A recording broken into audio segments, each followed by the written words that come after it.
आता मीन राशीला 7.5 चालू आहे, ठीक आहे. पण शनी जरी लग्नी असला तरी निगेटिव्ह विचार तुम्ही करू नका. फार भावनेने विचार न करता प्रॅक्टिकली विचार करायला शिकलाही असाल, कारण हे 2 वर्ष तुम्हाला ते प्रॅक्टिकली विचार करायला तुम्हाला काळ आणि वेळाने शिकवलंच असेल. त्यामुळे हे जास्त महत्त्वाचं आहे. आणि मुख्य म्हणजे प्रॅक्टिकली विचार केल्याने तुमची कामामध्ये प्रगती होणार आहे, हे सगळ्यात महत्त्वाचं आहे. आणि निर्णय बरोबर येणार आहे. एक तर गुरु पण 4था आहे, त्यामुळे तुमच्या इन्व्हेस्टमेंटही चांगल्या होतील. कामामध्ये तुम्हाला प्रगती होणार आहे, चांगल्या संधी मिळणार आहे, नवीन नवीन कामंही मिळण्याची शक्यता आहे. जे कामामध्ये अडथळे निर्माण होतात किंवा काही होत आहेत त्याच्या मध्ये विचारपूर्वक आणि थोडंसं थांबून निर्णय घेतला तर त्याच्यातनं तुम्हाला प्रगती होईल आणि योग्य निर्णय होतील, हे मात्र निश्चित मी तुम्हाला सांगते. मुख्य म्हणजे पार्टनर्समध्ये जे काही कम्युनिकेशनची गॅप होती ती आता उणीव होती, ती भरून निघणार आहे. दोघांमध्ये कम्युनिकेशन चांगलं राहणार आहे. जो इगो प्रॉब्लेम होता तोही सुटण्याच्या मार्गावर आहे.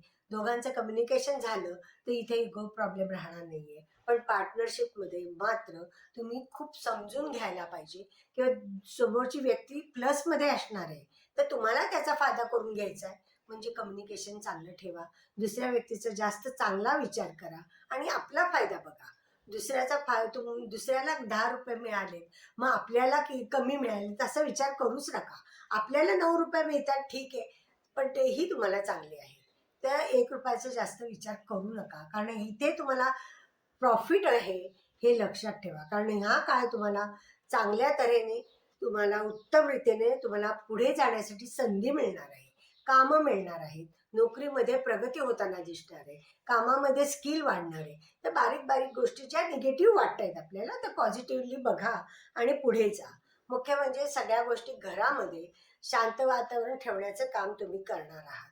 घरातलं जे डिस्टर्ब होतं ते सगळ्या गोष्टी तुम्ही शांतपणे आणि सगळ्यांची विचार विनिमय करून तुम्ही घरातलं वातावरण अतिशय समाधानी ठेवलेलं आहे, हे तुमचा प्लस पॉईंट आहे.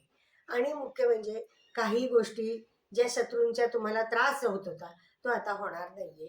तर तुमच्या काही गोष्टी अशा केल्या गेल्या आहेत की त्यांनी आपोआपच शत्रूंनी मागे पाऊल टाकलेलं आहे. मुख्य काही गोष्टी आहे. मात्र नोकरीच्या ठिकाणी मुख्य म्हणजे जेंट्स लोकांनी फार स्त्रियांशी लगट करू नये, किंवा लगट म्हणण्यापेक्षा सुद्धा मला असं म्हणायचं, जास्त कम्युनिकेशन करायला जाऊ नका. लोकांचा गैरसमज होण्याची शक्यता आहे, तर ही तेवढीच काळजी घ्या. जेवढं कामापुरतं आहे तेवढं बोला, बाकीच्या ठिकाणी सगळं सोडून द्या.